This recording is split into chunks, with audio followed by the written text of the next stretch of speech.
你好，欢迎走进今天的共读时光。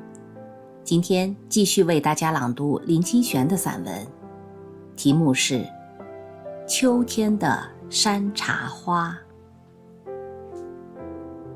在学校里为学生上创作课，学生希望我讲讲生活与美。由于学生的人数不多，我说，我们今天到草坪去上课好了。学生都非常欢喜。我说，因为真正的生活与美都不是在课堂学得的。我们围坐在青绿的草地上，秋日晨间的和风夹着雾气在草地流荡，枫树正在转红，樱桃树则伸展着叶子，满山芒草沿着山坡一层一层往下开去，而种植在草地周围的山茶花树最动人，有的红，有的白，花瓣落了满地。学生都沉浸于这秋日的宁静与美。我说，美不是特别的东西，也不是独立存在的，美是由生活的感受而生呀。至于如何在生活中感受那深刻的美呢？就是观察、体验、思维、表达的过程。观察可以分为异中求同，同中求异。就像我们坐在同一片草地上，1个月前山茶花还没有开，现在盛开了，这是让我们在同中看见了异，便会觉知到美。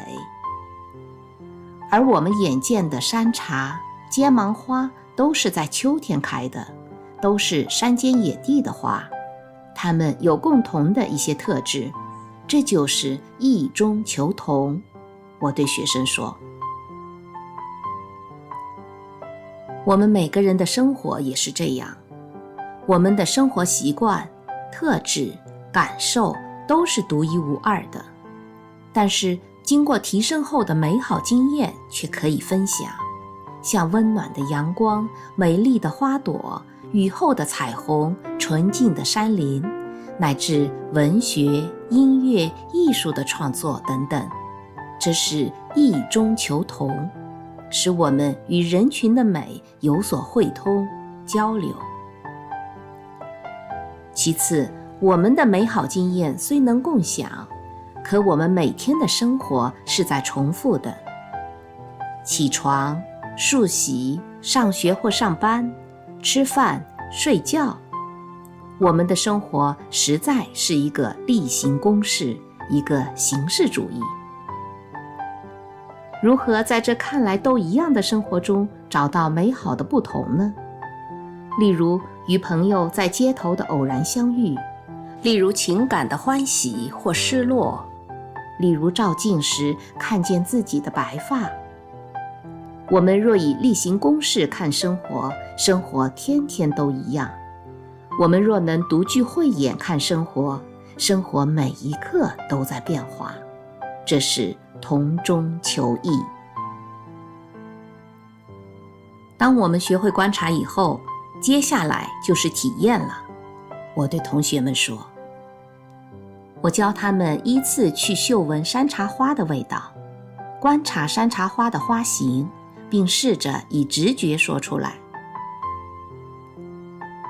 有檀香的味道，有一点霉味儿，好像有茉莉的味道，一点香味也没有，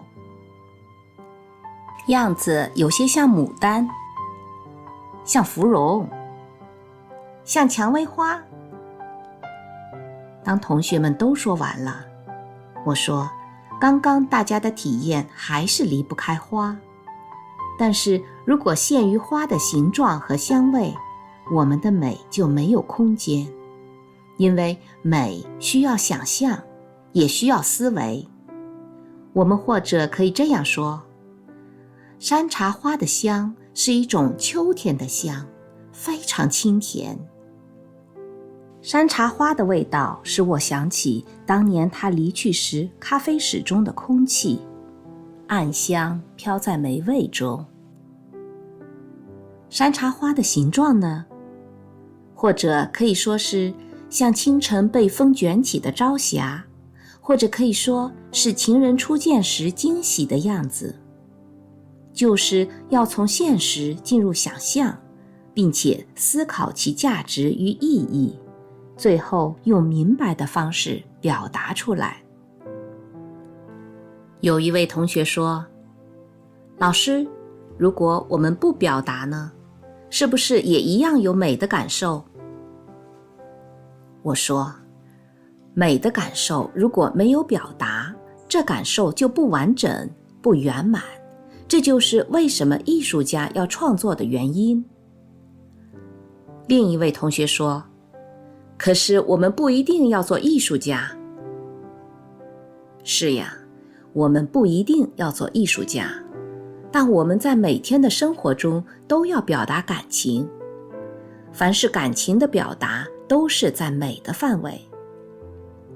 我们现今的教育很少教我们去生活、去感受、去创发更美的世界。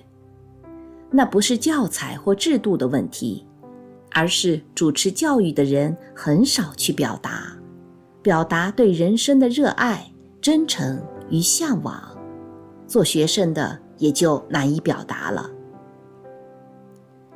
一位扎着辫子的女生说，老师，如果我们有一天学习到观察、体验、思维、表达，我们懂得美了，生活是不是会更幸福呢？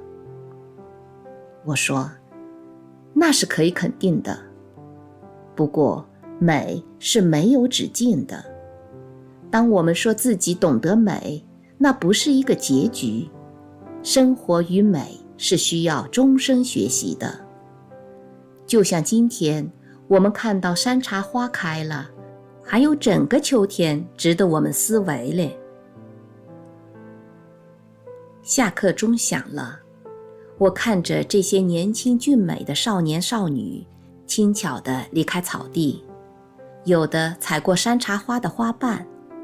我想到一个还来不及讲的观点，就是美要及时，趁秋日要珍惜山茶花开，否则就要等明年的秋天了。